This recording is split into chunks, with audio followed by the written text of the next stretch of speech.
Good morning. Welcome back to Our Neutral Voices Presents a Financial Pillar. I'm Ryan Leopard. Joining me on the set today are our friends from DR Financial, Chris Hanna. Morning. Mark Ellington. Good morning, and shout out to Mama Scott this morning and tell her what a great job she did with her son James. Yes, he's looking pretty spiffy today, isn't Thank you. Yes, he is. Hi, Mom. Our Neutral Voices, we got Millie Good morning, everyone. and James. Morning. How's everybody doing? Good. Excellent. Before we do anything serious, I got a question for you, Ryan. Me? What is that you have on, man? This is my South Central Louisiana State University Mud Dogs jersey in observance of Halloween On November Mud 1st. Dogs. on November No, 1st. That's It a real. says It's a real Waterboy. school. Yeah, movie universe. Yeah. Waterboy. If you haven't seen it, Mark, check it out. Water good, Gatorade bad. It was only a school that would accept Ryan's football skills. Yes. Yeah. And as Millie said, she thought I had shoulder pads on. That's it's all me. That's impressive. I want to say that's It's- impressive. It's all natural with three All shirts natural. on. All right. Yes. All right. Yes. Awesome. Yes. So, but serious note, it's great to be back. We've had a couple week hiatus here. I know for myself personally, I was lost without you guys. So it's good to be back on Amen. the set with my people. Missed you too, brother. Thank you. During that time period, we also had the fourth installment of the Our Neutral Voices and in partnership with BrightPoint seminar around credit. James, you want to speak to that a little bit? It was phenomenal, man, to close it out. I think very, very, very intentional with informing people and giving them resources and information that they needed. Mindy Crump was awesome with each set of the series. As far as ending it, man, it was just powerful to hear the remarks of the people that attended along the way from each session, because we would talk to people afterwards, and just how thankful that they were that we were taking the time to do that. And getting people to come out on a Saturday evening speaks volumes, man, that people are really interested in getting attached to resources and finding the information that they need in their lives to move forward and better themselves. So that's what I took away from it, man. Love the environment, love the process with BrightPoint. They were on it, man. Like when we would do the brochures or create the flyers or had to communicate with them, their team, their staff was like just available readily to answer questions, to make sure that we did everything the correct way, to be accountable. It was awesome. That's great. So, what are the plans from here? 'Cause I know we had initial first 4 sessions. What's the plans going forward? With So the objective now is of course, we're on the brink of the holidays. So when holidays start to come in, people mentally check out. It's just a time to relax and kick back and enjoy family and revisit the year and prepare to go into the next year. So with that preparation is to, after we get past the holidays, we're going to give it a break. And what we're doing in the meantime is plan for next year. Okay. So immediately in the beginning of the next year, in that first quarter, we'll begin to roll out seminars for the entire year. So we would touch when it comes to spiritual, when it comes to mental, physical health, comes to education, when it comes to the financial economics again, and also with our sports program. So we'll be aggressive going into 2024 about touching our community and giving them the resources that they need. That's awesome. Great. Very good to hear it. So the topic that you guys talked about there was kind of around credit, right? Correct. Any information that you want to relay? That Only thing I learners could talk say about? is like the importance of credit and understand debt to ratio. There are just so many things that can allow somebody, even when money's funny, if you understand how important credit is like money. And then to be able to utilize credit and not spend your money, to be able to set your money back in case of emergencies. And even when you don't have money, to understand how it is to, whatever little money you have, to spend it the right way so that when you need to go get a loan or borrow money, without credit, it just ain't happening. Yep. So those are one of the main things that we were trying to instill in people and put out there. But even as we go forward, it's just so many people that don't understand that process of life. And it's all about, when we said in the beginning, I think the very first show when we started this financial set, we talked about budgeting. How important it is to understand how much you have coming in and how much is going out. And the importance of putting that budget together, because then that budget becomes your accountability part if you choose to stick to it. And then that way you could begin to plan to be successful. So that's one of the biggest things that came out of that, we was trying to teach that process, the importance of that, to prepare to put yourself in a place to be able to get credit and maintain your credit and what that looks like. Yeah, absolutely. And one of the things that you mentioned that stood out to me is I've met numerous people, especially in the business world, that have always lived their lives around like cash, right? Mm-hmm. They don't want credit. They want to be able to finance everything themselves. And then, unfortunately, not having credit is almost as bad as having bad credit, right? When you don't plan for it and you need it. And I just had that situation with a client recently who's never needed it. So we were kind of worried about what his credit would be like. But luckily, he had utilized credit cards. Paid it off all the time, but he'd utilized credit cards. So he had established some credit. But he was in a position where all his money's tied up into real estate, things like that, which had never been a problem for him before. And now it was, but he needed to buy another piece of property. Thankfully, we were able to get him a loan because he had established some credit through that. But not having credit, not preparing for it, it's almost as bad as having bad credit sometimes. Yes. You need it. I've met a lot of older people recently who have no bank account, no credit cards, and they only do business with cash. They're scared of the establishment, of the banking establishment or the FDIC, whatever the reason is. They don't want to. They hold on to the cash, and I'm like, what happens if you have a fire or you get robbed? There's no insurance on that cash. Yeah, we but talked trust, about that in previous episodes. Trust is a huge issue with a lot of older people, and then the younger people. I'm noticing that they want credit, but they don't know how to obtain it. Yeah, and credit's probably a lot harder to get nowadays than when we were younger. I know I think I told the story on here before, is my first day at IPFW. They're out there giving away credit cards, right? And got a $500 limit. Nowadays, it's a little bit harder to just go out and get a credit card or start building credit. You need somebody who has it, like parent or guardian or something that has credit to start establishing credit by co-signing on a loan or putting on their credit, which can start establishing some credit for you. So there's different ways to do that, but it's definitely harder nowadays. So I want to be on a soapbox for just 2 seconds about the credit. Okay. Especially when credit card companies start, especially for high schoolers, college students, where they're sending these cards. You've been pre-qualified for this. You've been, finish applying, and then when they do, and they get 10 applications that they're trying to get credit cards, they get denied for all of them, and all those. So the key word is pre-qualified, not pre-approved. Right. For it. But, so pre-qualified, it basically means, okay, we know your name and we know your address, and we're going to send But a your lot of credit those card to kids fill out. don't understand that, so they want to just apply for all because they think they're going to get a credit card, and they don't. And that's why it's important, once again, going back to what we've always talked about, was establishing relationships, with your bank or somebody that you trust, because instead of going out there and just randomly applying for everybody who's sending you a credit card in the mail, which could actually have a negative effect on you, right? Go to your bank.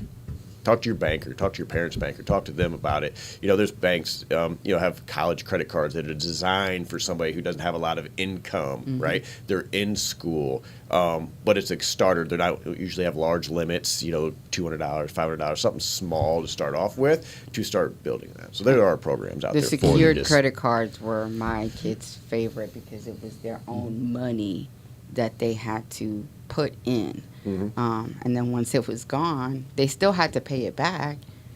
That establishing that was really hard. Yeah. But they prefer that than trying to get free money and then trying to pay it back. Absolutely. I think you use the scissor principle. Cut it up. When they come in the mail, you just cut them up. Cut up the applications of the cards. The Both? applications, yeah. Both. Well, I'm a firm believer in, credit cards can have a good impact for helping you establish that credit, especially for young age, if you're using it responsibly, which kind of is a good segue into what we want to talk about on this episode, which is just, we're coming into the holiday seasons, right? Christmas, expenses typically go up in the holiday seasons. They don't go down. Making wise choices and how are you going to afford, the Christmas gifts or whatever you're out there looking to spend your money on. And going into credit card debt itself, some numbers I looked at was we reached an all-time high in credit card debt earlier this year. The numbers I was looking at are from August of over $1 trillion. Wow. The American people have never seen that kind of credit card debt before. And on top of that, that debt is at all time, well, not all time, but the highest interest rates we've Interest rate. seen in probably the last 20 years, right? So just thinking about those two things just sounds like a recipe for disaster. I've had this argument with people before. We're talking about the how strong our economy is now. And so, well, people are still spending money.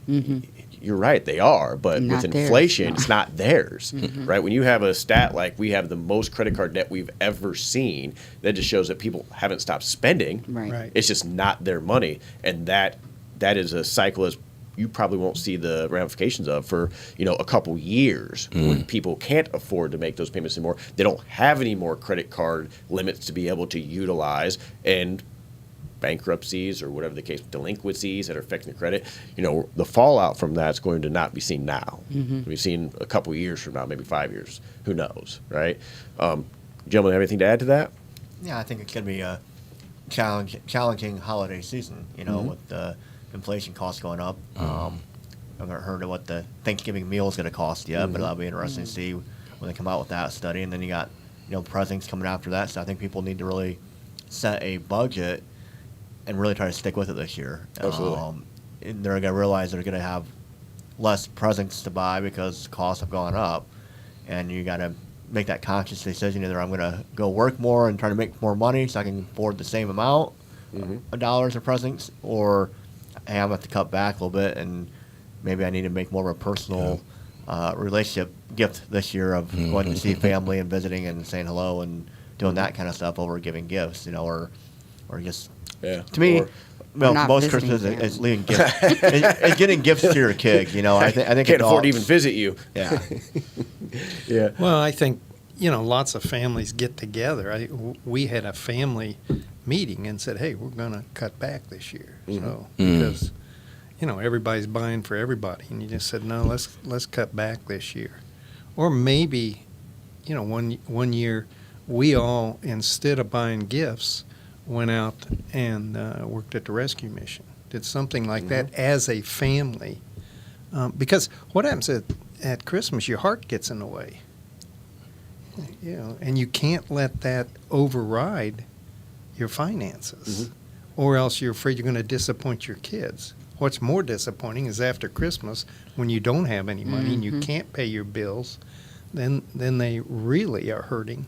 Yeah. So Or it's you're paying hard. that 20% interest for a few months until Yeah. that tax return check comes in with the plan on paying the credit card off then. But now you've paid 3 or 4 months worth of interest. If on we'll that money. learn to budget and say, here's what I have for Christmas, have it set aside first, and say, here's what we have for Christmas. How do we spend it? Yeah, if you're anything like me, I think my thought process is quality over quantity. Right? I got multiple kids, so it's always sort of like, oh, I got them 5 gifts, or I got this one 7 gifts, and I got to get this one a couple more, so they match it. So it's there instead of just really finding out what it is that they want and just what's a couple things that you really want. Or Right. do something throughout the year instead of waiting till the end of the year. I'm one to always tell my kids, I'm a mom 365. Don't wait till May to celebrate. Because Mother's Day is a holiday. 4th of July is a Mother's Day should be holiday. every day Father's holiday. Day. Do you know what I'm saying? So why wait and stress yourself at the end of the year than to start off a new year in debt? Can't pay your light bill, your water bill, your electric bill. You're at Bright Point. You're at, the township trying to pay. And then they ask, what did you do with the money the last 60 days? And then they see all this expense that you did for the holidays. So right away, it's like you misspent or misappropriated funds, So So and now they're you're willing to coming help you to out? us to help you out. They'll deny you because you didn't use your money wisely. And people don't realize that. Yeah. So finding other ways to celebrate holidays, especially, Thanksgiving is to give thanks. Some people don't have food to eat. And like Chris said, it might, the expenses of the meat, if you eat a lot of meat, vegetables, just a lot of things are going up right now. So just to be conscious of that and not put yourself in a worse situation that you started. Exactly. You don't want to start off the new year in debt and stressed out, right? Yep. I got a question for Mark. I want to go back to what you said about your family making a choice or decision to just do less this year. So there had to be some sense of communication for your family to connect and jointly decide that.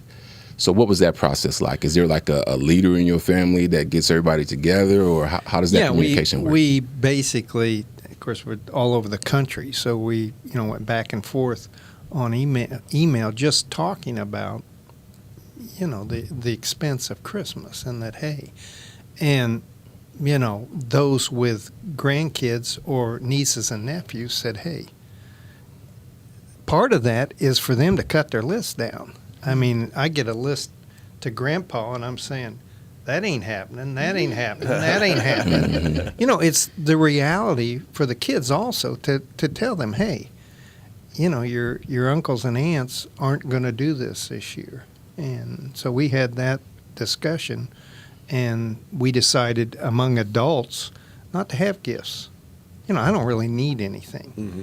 If I got to come up with a Christmas list, I'm trying to think, oh my goodness, what I need. It's more stressful for me trying to buy for the parents and brothers and sisters and all that stuff than it is the kids. Like, I don't even know what to buy you, so I'm just out randomly spending money on stuff that you may or may not even care about. And what I need, nobody wants to buy. Underwear, socks. Yeah, give me some underwear, socks. They're like, So your dad could use a shirt. I'm not going out and buying him a shirt. Like, I don't know. Yeah.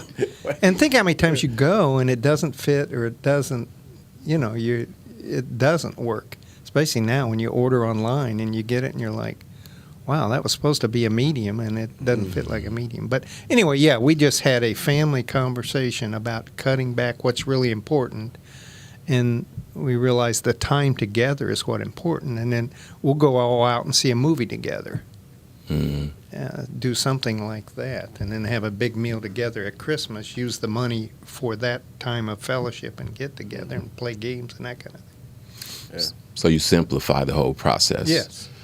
So I asked that question for a specific reason, which leads to what I want to share. It's just to encourage people to be extremely intentional about the choices that you make. Communication is key. Like, even talking to your kids, they may not understand economics in its entirety, but to explain to them that because of inflation and because of things that have been changing in our communities, then at this point, this is how much a gallon of milk used to cost. This is how much it costs now. When I go to the gas tank to fill up the car, this is, what I'm saying? So all the extra money that we had now is going towards what? The inflation of everything that we would normally buy to survive. And the reality is that at one point you might have had a surplus. Mm-hmm. But because of the change in our communities right now, your surplus is being absorbed by inflation. So to have that conversation with kids, man, and then let them be a part of the creative process. Like, what does Thanksgiving look like for us this year? Let's do something creative. Mm-hmm. What does Christmas look like this year? Just to let them be a part of the creation of the change that we need to implement to still make it be joyful for everybody as we go. But it doesn't have to be all out about the money. It's like the movie, simple. It's costly, but it's simple. Right. And then you talk to the manager at the movie and be like, hey, man, can we bring some snacks in? Yeah. Because they charge so much for the snacks and stuff. I don't even think they check anymore. Just put it in the bag and go in. We'll do whatever you got to do, right? Shh. But just to be intentional with the choices, man, that people do. There's no reason to go in debt. There's no reason to stress, because so many people do when we get into these seasons. So I want to encourage everybody, man, be prayerful. Understand where you are. Understand what you can do and what you can't do, and accept that. And then just prepare. And like Mark said, man, communicate with your family, communicate with your kids. Man, love is the most precious thing that you can give. You ain't even got to go to the movies, man, because right now you can stream everything. Right. So you can go get all the popcorn you want, the snacks, man, sit down and watch a movie with your kids and give them quality time, or quality time with your family. And that's more than enough. You don't have to worry about spending your money. And I think one thing you can do is say, hey, this gift last year would have cost this. Mm-hmm. For your kids, it's a good time financially to get them to understand inflation and some of the things. Hey, last year, we could have afforded 2 gifts, but that same money this year only buys Half a gift. this amount. Mm-hmm. And it's, again, an opportunity for them to understand why maybe there aren't as many gifts, or they aren't as big, or whatever, or there aren't any. Is, hey, here's the reality of finances in our lives and your life. Mm-hmm. Yeah, and keep in mind when we were talking about the credit card debt and how do you pay for stuff like that, that's kind of a never-ending cycle. So, you might be able to provide those gifts today, but then what aren't you be able to provide for the next 6 months to a year? Then Christmas is back around again. You just got your credit card paid off. It's a never-ending cycle with that. So, buckle down, for a year, make wise choices with your purchases. Don't put yourself in debt because you think you have to provide a certain level of a holiday experience for your kids, right? So I hear the echo of the same thing that we've talked about in previous segments, which is about budgeting. And I think it was Mark a while ago who mentioned the 50-30-20 rule, which recommends putting 50% of your money towards your needs, 30% towards your want, and 20% towards your savings. And the savings category also includes money you will need to realize your future goals.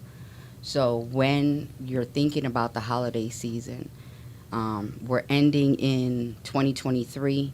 So if you haven't started doing a 50-30-20 rule, this is a perfect time to start saving so that way next year you're not so overwhelmed. I wish I knew back then what I know now, and I'm trying to get out of that financial, debt and try to save. But it's always something, and I think in our community, there's always something that happens. Either the car breaks down. You ever have a car payment that you pay for 4 or 5 years, and then that last car payment that you make, you're like, yes, I made the last car payment. And 2 days later, the brakes go out, the muffler falls off, your kid breaks their front 2 teeth and they need, surgery or something like that. It's always something. It's always something. Yes. But if we're mindful of budgeting and stick to that budget and not veer off. Yeah, and that's where, we've talked about before on here. I've said, my experience is being in retail, tax time. When everybody gets that tax return check, they're so quick to go out and spend it on things that they may or may not need, right? Instead of planning and saying, hey, this is February, March, April, but Christmas is going to be coming up here in 8-9 months here. So let's save that money for that so we don't have to go in debt and go into that never-ending cycle. You go in debt in December, then you're paying it back in February, March when that tax return checks. Instead of actually sacrificing and then let's start planning next year when that tax return checks, set a couple $1,000s aside in there and say this is not to be touched, right, except for an emergency, or this is my Christmas fund for next year, right? Making wise choices, planning ahead. Right? So as a newly empty nester, that's something I didn't think about, or you think, oh, I'll do it when the kids leave the house. I'll get to save. I'll get to do, take that tax return and save it. But when you're an empty nester, your tax bracket changes. You don't get the same amount in tax return. What we don't think about you don't think about the dependents. Empty nester, that tax return goes down. Yes, right? It's less. Drastically. You pay more taxes on the same amount of money you did before. Exactly. You're not getting that child tax credit. Man. I have that conversation every season with clients that come in. How am I paying more taxes this year than I did last year? I made the same amount of money. And I'm like, well, you just had, a kid, or less. You just had a kid that dropped off, no more dependent and all that kind of stuff. And it's like, I'm sorry, that's the rules. If you don't like it, contact your congressperson. I don't know what to say. Nothing I can do. Yeah. I still like empty nesting. Yeah. You'll give up that child tax credit for the empty nest. Oh, yeah. But Push them out the door, Mildred. Push them out the door. Oh, they're gone. Keep them out the door, Mildred. They're gone. They but try it's to come hard. back. They try to come back. not in No, my that door's locked. That key don't work no more. apartment. Mark and I are on the same page there. Yeah. My wife's always like, why do you want the kids out of the house? Like, my job is to raise them to adulthood, it's 18, 19, easy 20, for him. whatever, and then they're on their own. I don't want to raise them for the rest of my life. Time No. out. It's If I do, I easy fail. for you. You're married, right? So even though you're an empty nester, What's easy about marriage? Whoa. I'm just saying you have High five you across have the room. something That's to, right. you have someone to talk about, bounce things off of. You're not talking to yourself or the wall. Oh, I talk Or to myself a lot, listen. Mildred. But I think you got to have those conversations Yeah. with our kids on the empty nest thing too, a little bit, because I've got one right now that's she's thinking, oh, I might stay, she's out of town going to school. I might stay out here and go to school, or stay here and work after I get out of school. And we're kind of like, well, you make that decision to live out of town. Mm-hmm. I'm signing the car over to you. You're paying your own insurance. Mm-hmm. You're paying your own food. Like, you don't get to play the adult life and not live it. If you want to come back home and live for a little bit, I'll give you a little bit of break on overhead on your house and on your food and all that. But if you want to go play that adult game and live on your own because you want that extra freedom and fun, well, then you're getting the insurance bill. It's like so you need to make that decision. Especially right now with the way costs are. Mm-hmm. Can you afford to survive and live? So you really got to figure out that budget. So not only for the holiday season, but those same tools need to be really used in your everyday life. Yeah, absolutely. I was I saying the love same thing that. too. If the kids want to stay at home because they're going to school and stuff like that, and that's their priority, that's fine. You stay. But if that's not the case and working's there, then yeah, you'll be on your own and paying your own bills and everything like that. That's how I learned. It's how you're going to learn to be responsible, right? So we talk about, budgeting and finding other ways to spend money during the holiday season. But what about being creative during the holiday season? Like making something, like sitting down with the kids, if you have small children, and making a list of the people you want to gift something to and making something, whether it's a trinket, picture frame, if it's for your grandma, printing something off. That's so much more inexpensive, and it's something that you've made, and those things last. Because as a grandparent, I save those things. My kids' third grade handprint, make an ashtray, whatever it was that they made in school, meant more than buying something. A lot of times, especially when we have little ones, we overthink or feel pressure to provide a certain level based upon the commercials they're seeing on toys and all that other stuff, and not realizing that for my kids, one of their happiest days is going to the Dollar Tree, right? They're getting a whole bunch of junk there, but it's very inexpensive, and they're just getting something. At least that's my experience with my kids. I was telling them this all the time, like, you guys don't really care what you get as long as you get something. Every time you go somewhere, you want something. Right? It could be for 50 cents, but you want a gumball out of the gumball machine.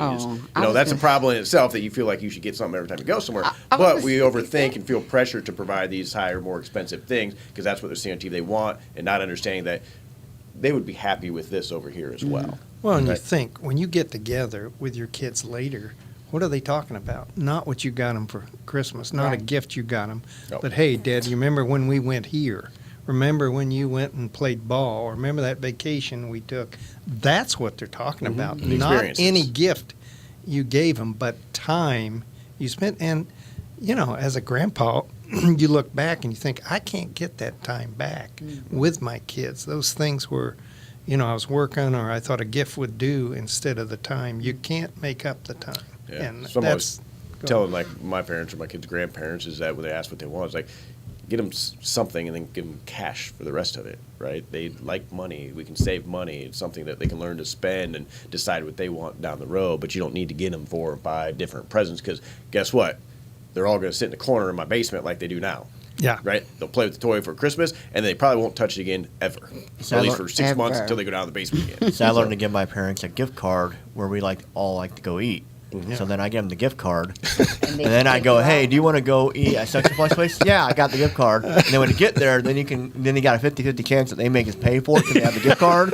Or if not, you can say, "Hey, I already paid for your meal. That was my gift." That's awesome. So you can play it in so many different ways. Wow. On Are that. you saying that you buy them a gift card in hopes that they will spend that gift card on you? You never know. The secret Why is do you that- think he's financially independent? Yeah, why do you think he's financially It's independent? a This guy's 50-50 smart. deal. It's a 50-50 deal. It may, either way, you're a win, right? I mean, if they spend that gift card on you, on part of the meal, then it was your money anyways. You were going to pay for your own meal anyways. Number 2, if they spend it on themselves, when you can say, "Hey, Mom, Dad, look, Hey, I've already paid dinner for you, Mom, Dad. Thank you for all the years of raising me." I mean, there is a love that. no-lose situation. Isn't that good? That is I love Around that. Christmas Wow. times, a lot of those places will give you bonus money if you buy a Right. gift card. So, for instance, Black Canyon last year, I get a $50 gift card and get a $20 Yep. card that I kept for myself. Then invite your parents. I debated, should I give this to them? Well, I was like, Nah, they can have the $50 gift card. I'm going to keep the 20 for me. Wow. That's beautiful, Free right plan there. ahead. Yeah, Pre-plan that's ahead. budgeting right Yeah. there. Yeah, that is. Yeah. That's true That's a budgeting. dinner I'm going to have later on down the road. I won't have to pay for because I got free money for buying them a gift card here. That's Remember, way here- better than here- a shirt. Remember, you heard it here first. Yeah. So let me ask, since you're For more talking, cheapskate ideas. right. Thank you Talk very to Chris. much. Call Chris. We'll hand out his number for really cheapskate ideas. But- Budgeting. But I you, had a budgeting. question about the gifting, especially during the, this holiday season, giving and receiving gifts and getting taxed on it or not getting taxed. Since you gentlemen are the professionals, when I looked up giving and receiving tax benefit from a gift, it said typically a child or a person receiving the gift does not have to pay a tax on the gifted amount. Additionally, you may gift up to $15,000 per year to multiple individuals without being subject to federal gift tax. If you are married, you and your partner may gift an individual up to $30,000 per year. So, any couple or individual that has that $15,000 or $30,000, I may need a gift during the holiday season. And I'm just saying. and I great could- news is that Huge tax break for you. That number is old. Yeah. It's actually Yes. 17,000. Oh, it Really? went So up. we just got you a raise that Oh, you get 2,000 look at the more. Lord. Won't So he yeah, so work you in can give mysterious ways? up to 17,000 per year to what I call per person. Meaning, I could give one of my kids 17,000. You're not getting 17,000.